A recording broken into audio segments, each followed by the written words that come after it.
At 0640 on the morning of October 25, 1944, Commander Ernest Evans stood on the open bridge of his destroyer in the Leyte Gulf and watched the horizon turn from gray to fire. What he saw should not have been possible. Battleships. Japanese battleships. And they were close. The USS Johnston was a Fletcher-class destroyer displacing roughly 2,200 tons, armed with 5 5-inch guns and 10 torpedo tubes. She had been commissioned only 14 months earlier. Her crew numbered 327 men. The oldest was barely 32. Many were teenagers. What Evans was watching materialize out of the morning haze was the most powerful surface action fleet Japan had committed to battle since Midway. Center Force, under Vice Admiral Takeo Kurita, consisted of 4 battleships, 6 heavy cruisers, 2 light cruisers, and 11 destroyers. Its centerpiece was the Yamato, the largest battleship ever constructed, displacing 72,000 tons, armed with 18-inch guns that could hurl a shell the weight of a small automobile nearly 26 miles. The Johnston displaced less than 1/33 of the Yamato's tonnage. Evans did not hesitate. He did not wait for orders. He turned to his crew and said, in words that would be repeated for decades, "A large Japanese fleet has been contacted. They are 15 miles away and headed this way. We will make a torpedo attack, then we will retire behind our own smoke. Commence firing." What followed in the next 3 hours was one of the most audacious acts of naval combat in American history. A single destroyer charged alone into the heart of a fleet of 32 Japanese warships. Not because Evans believed he could win. He knew he could not. He charged because the men he was ordered to protect had no one else. If you haven't already, make sure to subscribe. Stories like this one, where one man's defiance changes the course of history, are exactly what this channel is built on. Hit the notification bell so you never miss what comes next. To understand what Evans did that morning, you have to understand what kind of man he was and what kind of ship he had built. Evans was born in Pawnee, Oklahoma in 1907, the son of a Cherokee mother and a father who had served in the military. He graduated from the United States Naval Academy in 1931, one of a small number of Native American graduates in the Academy's history at that time. He served in destroyers almost from the beginning of his career, and destroyers suited him perfectly. Destroyers are not prestigious ships. They are not flagships where admirals fly their banners. They are the workhorses, thin-skinned, fast vessels built for aggression rather than protection. Destroyer sailors called themselves the Tin Can Navy. The hull plating on a Fletcher class was roughly 3/4 of an inch thick in most places. Enough to keep the sea out. Nowhere near enough to deflect the 8-inch shells of a Japanese heavy cruiser. Destroyer men knew this. They accepted it because they believed in what they could do with what they had. Evans believed this more than most. When the Johnston was commissioned in October of 1943, Evans gathered his crew on the fantail and told them plainly what kind of ship they were serving on and what kind of captain they had. "This is going to be a fighting ship," he said. "I intend to go in harm's way, and anyone who doesn't want to go along had better get off right now." Nobody got off. Evans drove the Johnston hard during her 14 months of training and operations. He demanded night gunnery drills, damage control exercises in rough weather, torpedo attack rehearsals at speeds that left men braced against bulkheads. He wanted his crew to react to crisis not with thought but with muscle memory, the automatic competence that only comes from practicing something so many times that thinking about it becomes unnecessary. He wanted men who could load a shell, clear a jam, or seal a flooding compartment without pausing to calculate whether they were afraid. By October of 1944, the Johnston had screened carriers during strikes across the Central Pacific, provided gunfire support during island invasions, and escorted convoys through submarine-infested waters. Her crew had been tested repeatedly. They had not yet faced what was coming. What was coming had a name: Shoichigo. Victory Plan Number 1. By the autumn of 1944, Japan's strategic situation was desperate. The American advance across the Pacific had severed the supply lines connecting Japan to the oil fields of the Dutch East Indies and the rubber of Malaya. Without those resources, Japan could not sustain its war. The American invasion of Leyte in the Philippines, which began on October 20th, was the crisis point the Japanese High Command had been dreading and planning for simultaneously. If the Americans secured the Philippines, Japan's supply lines were permanently cut. The war would end not in battle but in slow strangulation. The show plan was audacious. Japan would commit virtually its entire remaining surface fleet in a converging attack on the American invasion force. Northern Force, a nearly empty decoy of carriers with almost no aircraft, would appear north of the Philippines, luring Admiral Halsey's powerful Third Fleet away from the invasion zone. While Halsey chased the decoy, Center Force would punch through the San Bernardino Strait, emerge into the Philippine Sea, turn south, and destroy the invasion transports at Leyte Gulf from behind. It was a good plan. It nearly worked. The force assigned to protect those transports was called Taffy 3 Rear Admiral Clifton Sprague's command of 6 escort carriers, 3 destroyers, and 4 destroyer escorts. The escort carriers were built on merchant ship hulls, armed lightly, and capable of 17 knots. The Japanese cruisers bearing down on them could make 32. The 3 destroyers, the Johnston, the Hull, and the Heermann, had a combined displacement roughly equal to 1 Japanese heavy cruiser. Evans looked at the numbers. He understood them. He ordered an attack anyway. At 06:58, the Johnston turned toward the Japanese fleet and went to flank speed, 35 knots. Every pound of steam her boilers could generate. The distance to the nearest Japanese warships was roughly 15 miles. Evans ordered his gunnery officer to open fire at extreme range. The shells were falling thousands of yards short at first. It did not matter. The firing was not intended to destroy. It was intended to announce, to tell the Japanese fleet that something was coming at them, that whatever this small ship was, it was not running. The Japanese were momentarily confused. In the entire history of the Pacific War, no American surface combatant had ever charged a Japanese battleship fleet without heavy support. The action was so far outside the expected range of American behavior that Kurita's commanders were not certain what they were seeing. Some believed the Johnston might be a cruiser. Others suspected a larger American force was maneuvering behind the smokescreen. There was no larger force. There was only Evans and 327 men. As the Johnston closed the range, Japanese shells began falling around her, colored dye spotting rounds, red from one ship, yellow from another, so each gunnery officer could identify his own fall of shot. The Johnston was surrounded by towers of colored spray, columns rising 50 and 60 feet as 15-inch and 18-inch shells sought her out. Evans ordered smoke. The Johnston's generators poured out dense white chemical haze that curled behind her as she ran, obscuring the Japanese line of sight. At 07:10, 12 minutes into the charge, the Johnston reached torpedo range. Evans ordered a turn that exposed the ship's full broadside to the Japanese, the most dangerous possible position, maximum target profile, and fired a full spread of 10 torpedoes at the heavy cruiser Kumano. Then he turned away into the smoke. 3 of the torpedoes struck. The Kumano's bow was blown off. The cruiser lurched to a stop, taken entirely out of the fight. 1 destroyer, 1 attack run, 1 heavy cruiser mission killed. And then the salvo hit. At 07:17, the Johnston took 3 14-inch shells from a Japanese battleship and 3 6-inch shells from a cruiser almost simultaneously. The 14-inch rounds tore through her engine room and fire room, killed men instantly, severed steam lines, and started fires. The Johnston went from 35 knots to 17 in seconds. Her steering was partially disabled. She was on fire in 3 places.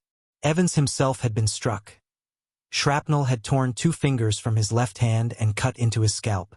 He refused to leave the bridge. In the next 20 minutes, the Johnston's damage control parties did something extraordinary.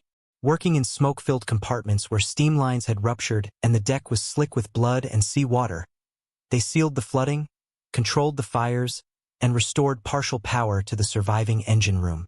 The ship came back to 24 knots. Not the speed she had been built for, but enough to maneuver, enough to fight, enough to matter. Evans turned back toward the Japanese fleet.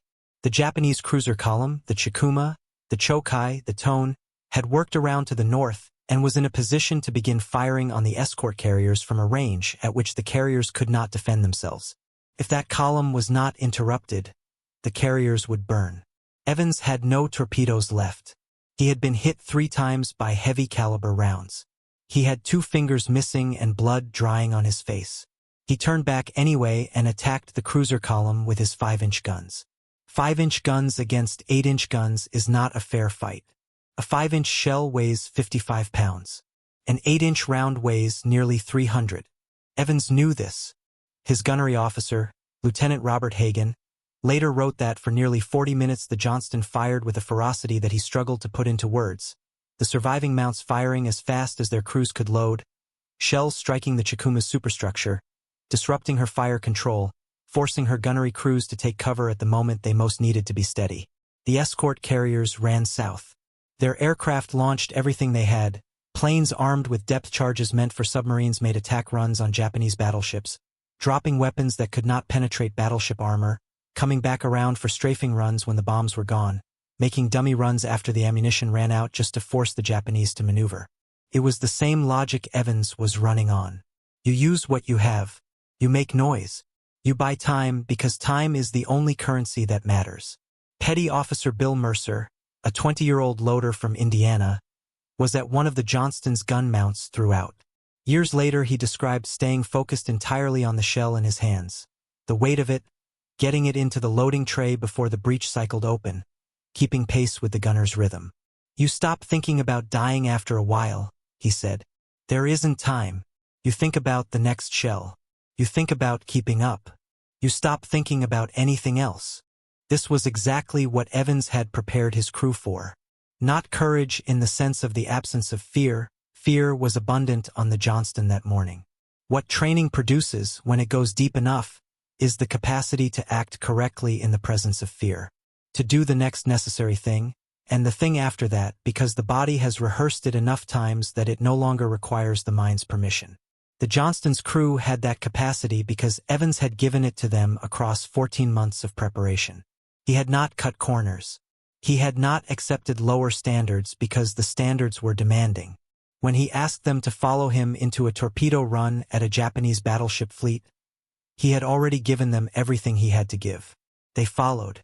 At approximately 0820, Admiral Kurita ordered Center Force to cease its pursuit and reassemble. The reasons for this decision have been debated by naval historians for 8 decades. Kurita later said he believed he was engaging fleet carriers and that the ferocity of the American resistance suggested a major fleet force was nearby. He believed he was sailing into a trap. There was no trap. Halsey had taken his battleships north to chase the Japanese decoy carriers. The path to the transports, to the soldiers ashore, to the heart of the American invasion was open. Kurita turned away from it. What had convinced him? The destroyers, the torpedo attacks, the relentless, seemingly irrational aggression of ships that had no business attacking a battleship fleet and were doing it anyway. One destroyer captain's decision to charge, one act of absolute faithfulness to what he believed his duty required, had created an impression so far outside the expected range of rational naval behavior that the commander of the most powerful Japanese surface fleet in 2 years concluded that no sane officer would behave this way without overwhelming support behind him. Ernest Evans, dying on his ruined bridge with 2 fingers missing and blood in his eyes, had won the battle for Kurita's perception of reality. Not with torpedoes, not with his 5-inch guns, with the sheer incomprehensibility of what he was doing. The Johnston did not know any of this. She was still fighting. By 0910, the Johnston had taken more than 40 hits. One engine room was destroyed. She was flooding through multiple breaches. Her deck tilted at a noticeable angle. Several gun mounts had fallen silent, their crews dead or their mechanisms destroyed. Evans gave the order to abandon ship at 0945. Men went over the side into water already thick with fuel oil. Petty Officer Mercer went over the stern. As he swam away, he could hear the Johnston's guns still firing. At least one mount was still operational, still putting shells toward the enemy as the ship prepared to go under. "I couldn't look back at first," Mercer said. "Then I did. She was still shooting. I don't know who was shooting, but somebody was still at the gun." The Johnston sank at approximately 10:10, stern first, her bow rising from the water in a final gesture toward the sky before the sea closed over her. A Japanese destroyer captain, watching her go down, came to attention on his bridge and saluted. Of the 327 men who had gone to battle stations that morning, 186 were recovered after more than 50 hours in the water. 141 were lost. Ernest Evans was not among those recovered. He was last seen in the water near the sinking ship, swimming toward wounded men who needed help staying afloat. He was not seen after the first hour. His body was never found. Now, what did it all mean? What did the Johnstons' sacrifice actually accomplish? Before you answer that, if this story is reaching you, if Evans and the Johnston mean something to you now, consider sharing this video. These men deserve to be remembered by as many people as possible. The answer requires stepping back from the oil and the smoke and looking at what October 25, 1944 actually produced. Taffy 3, 6 escort carriers, 3 destroyers for destroyer escorts, had faced the most powerful surface fleet Japan had committed to battle in 2 years. The destroyers' torpedo attacks damaged 2 Japanese cruisers and forced the entire formation to maneuver defensively for critical minutes. The cumulative effect of the charges, the smoke, the relentless aggression of ships that should have run, was to convince Kurita that he was sailing into a trap, to buy the escort carriers time to run south and survive, to keep the invasion transports intact. The soldiers ashore at Leyte continued to receive supplies. The Philippines campaign continued. Japan's strategic position continued to deteriorate. 8 months later, on September 2, 1945, Japan signed the instruments of surrender aboard the USS Missouri in Tokyo Bay. The line between the Johnstons' charge at 06:58 on October 25 and the surrender ceremony in Tokyo Bay is not straight, and it does not run through one ship alone. But it exists, can be traced, and somewhere along that line, a man with 2 fingers missing and blood on his face refused to wait for orders that would never come, turned his ship toward the enemy, and kept his word.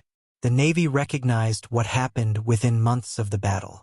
The Johnston received the Presidential Unit Citation. Evans was awarded the Medal of Honor posthumously. The citation noted his conspicuous gallantry in the face of an overwhelming enemy force, but also, quietly, his judgment. His understanding that the situation demanded action before orders could arrive. His willingness to act on that understanding. In the language of the citation, that is described as gallantry. In plainer language, it was the decision of a man who had spent 14 months preparing himself and his crew for exactly the moment that arrived, and who, when it came, trusted his preparation completely. In October of 2019, exactly 75 years after the battle, researchers located the Johnston on the floor of the Philippine Sea at a depth of more than 5,500 meters, over 3 miles down. The wreck was remarkably intact. The 5-inch gun mounts were still recognizable. The hull number, 557, was still legible on the bow. The ship had been found in the position consistent with what the survivors had always described. Her bow pointed toward the enemy, in the direction Evans had turned her when he gave the order to attack. She had been heading toward the Japanese fleet when she sank. Even at the end, she had not turned away. That is what it meant to be a destroyer captain. That is what Evans gave his crew across 14 months. Not the guarantee of survival, but the certainty that when the moment came, they would know what to do, they would trust each other enough to do it, and they would do it together. The German panzer crews at Aracourt had superior tanks and inferior training. The Japanese fleet off Samar had superior ships and an adversary who refused to acknowledge their superiority as the final word on the matter. In both cases, the outcome was decided not by the weapons in the hands of the men but by what was behind the weapons: the preparation, the trust, the willingness to act when acting seemed impossible. Ernest Evans did not charge the Japanese fleet because he thought he could win. He charged because he understood that his mission was to protect the carriers, that no order was coming, and that the only way to fulfill that mission was to do it himself, right then with what he had. He had a 2,200-ton ship and 327 trained men who trusted him completely. He turned them toward the enemy. The Yamato, 72,000 tons, 18-inch guns, the largest battleship ever built, turned away. It was enough. If this story has stayed with you, if the names Evans and Johnston mean something to you now that they didn't before, leave a comment below and tell us which moment hit you hardest. Share this video with someone who would want to know this story. And if you're new here, subscribe because there are hundreds of stories exactly like this one, and we are going to tell every last one of them.